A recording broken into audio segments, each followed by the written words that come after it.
Diego Giuliano fue ministro de Transporte de la Nación. ¿Qué pensás de lo que sucedió en el accidente? Buenas noches. En verdad lo que sucedió es un accidente en un contexto que todos vimos y que venimos siguiendo, anticipado. ¿El contexto cuál es? Una situación de desinversión muy fuerte en los últimos 4 meses. Cuando uno mira cómo el Tesoro alimenta el sistema ferroviario, se da cuenta que hay una retracción de recursos entre el 40 y el 60%, y en el caso de la DIF, que es la infraestructura ferroviaria, el 91% de menos. ¿Qué es lo que vos habías visto hace 2 meses? Sí, no hay ejecución, básicamente, no hay transferencias para gastos de capital, que es lo que yo El presupuesto ya estaba degradado por la inflación y además no le dan plata. Sí, te diría que la cuestión de la inflación es absolutamente secundaria, porque la inflación sobre cero es cero, digamos. Sí es. No le cambia nada. En este contexto, agreguémosle los despidos que vienen produciéndose con una proyección de 3.000 empleados para despedir, y una explicación del gobierno de que hay muchos empleados en el sistema ferroviario. Y la verdad que uno puede explicar claramente lo que pasa allí. Ahí hay algo más de 30.000 empleados. Teníamos 200.000 empleados en la década del 90 en ferrocarriles. Por supuesto que después de ese desguace que todos los argentinos vimos, el desguace del sistema que llenó de chatarra ferroviaria en la Argentina, hay un intento de recuperación muy fuerte, sobre todo en estos últimos tramos, en donde lo que se ve ahora es la retracción en la inversión, los despidos y el intento de privatización en 2 versiones ya. La versión del primer proyecto de ley ómnibus con la privatización de todo el sistema ferroviario. Y ahora, de nuevo, lo que está tratándose en el Senado. Quiero decir, después está el accidente. Ese accidente en sí y lo que significa el robo de cables que ustedes están planteando hace ya bastante tiempo desde acá. El robo de cables es algo que uno rápidamente lo detecta, por lo menos, porque no andan los semáforos de control. Pero los tenés que reemplazar si te lo robaron. Después para la próxima los cuidas mejor, pero los tenés que reemplazar porque si no, no andan las señales. Hablando, estuvieron 10 días sin señales. 10 días a ciegas, con el método antiguo, pasándose por handy. Y además hay otro dato. No es que solo se robaron los cables y por eso se produce el accidente. La locomotora que estaba adelante, en donde estaban trabajando, esa locomotora estaba frenada porque había tenido un desperfecto uno de sus repuestos. Bueno, es decir, lo que mostramos en el Sarmiento, que no funcionan funcionan los 2 elementos. Y no quiero dejar pasar, ya que tenemos al ex ministro de Transporte, lo que está diciendo el actual ministro de Transporte, Franco Mojeta, que habla de que se está tratando de determinar si hubo un error humano, y habla de 10 años de desinversión. Quiero aclararte que lo primero que tocó el gobierno nacional son a 100 empleados del sector de la empresa que se encarga del mantenimiento. Pero si hubo 10 años de desinversión, se soluciona invirtiendo, no echando gente y cortando la guita.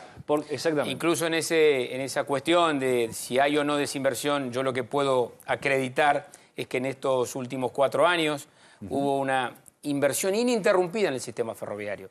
Por eso recuperamos 4.900 kilómetros de vía. O sea, esto de 5 meses sin transferencia no lo han tenido en ninguna etapa del gobierno. No lo hemos tenido así, nunca. Y le digo más, por eso digo, recuperamos estaciones, hicimos 10 trenes metropolitanos en el interior de la Argentina. Había ciudades que estaban aisladas. Ciudades desconectadas, más de 62 estaciones entre nuevas. Algunas quedaron abandonadas, como el tren de Concordia, hay uno que cruzaba Uruguay y quedó medio abandonado. Ese es un tren que todavía está en proyecto, una vieja conexión ferroviaria que también permitía la llegada al Uruguay y que hay un proyecto para restaurarlo. Pero imagínense, el sistema ferroviario argentino vivió un electrocardiograma. Durante algún tiempo abandonaron los trenes. Sí, y esto tenemos que decir. Espero, Cachito, quiero sumarlo aquí a la conversación a Federico Pures, magíster en Economía Urbana de la Universidad Itela.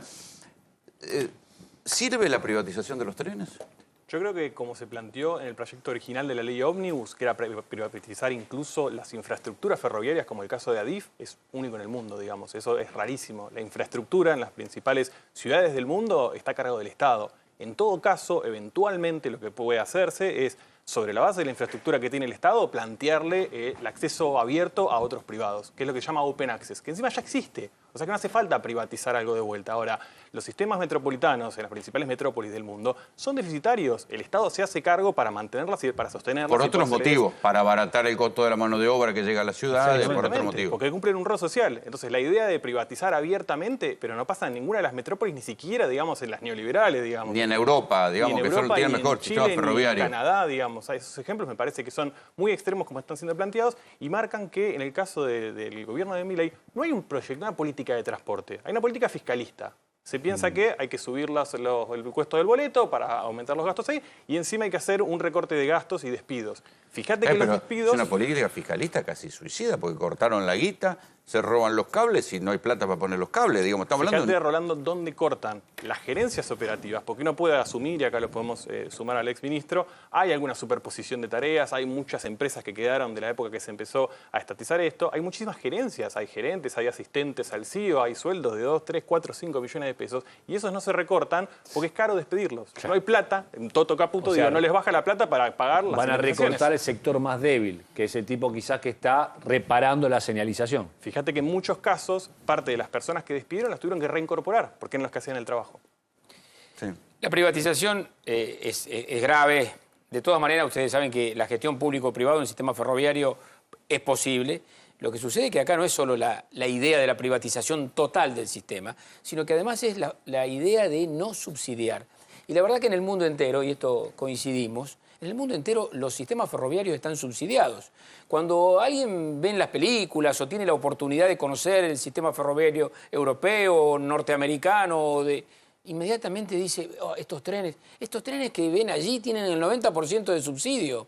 Es decir, el Estado invierte porque además la cuenta que hace el gobierno actual es una cuenta vieja, absolutamente ortodoxa, que esto de que invertir en el sistema de transporte ferroviario es un gasto, cuando en realidad hay una rentabilidad social muy grande en el sistema ferroviario y esa es la cuenta que tienen que hacer. Ahora, pero vamos camino a trenes más caros y peores. Sí, me parece que ese es el caso. Yo creo que en el gobierno anterior, esto sí hay que decirlo, el subsidio era un porcentaje muy grande, digamos, de boleto. Esto de que el 90% del costo operativo estuviera subsidiado, digo por un ejemplo particular, yo soy usuario del Mitre hace 20 años, el año pasado yo pagaba 30 pesos, un tren que iba de Palermo a Retiro. Eso estaba mal, yo por ahí podía pagar más. Ahora, pasar un esquema donde se asume cuál es la tarifa operativa y que sea el 100% el que se tenga que pagar, me parece que es ridículo y que tampoco pasa en otros lados.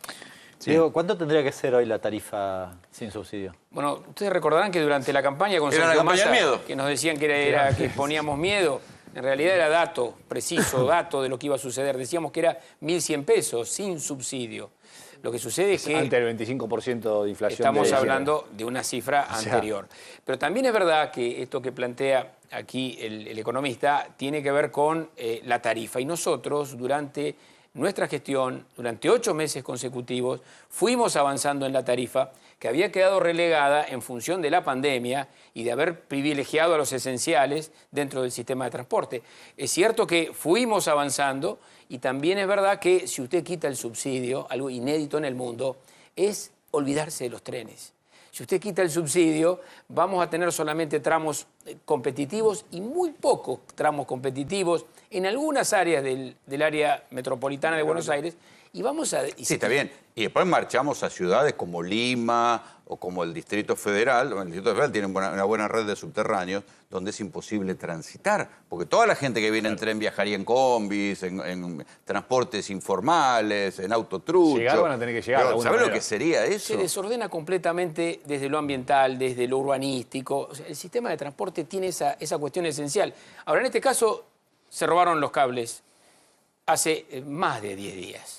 Desde febrero vienen diciendo que los cables no están. Febrero. Desde febrero que vienen planteando esto. Por supuesto que esto significa un control manual de trenes. Y eso aumenta enormemente la probabilidad de riesgo y lo que ha sucedido. Es decir, aumenta el riesgo cuando es manual, a mano.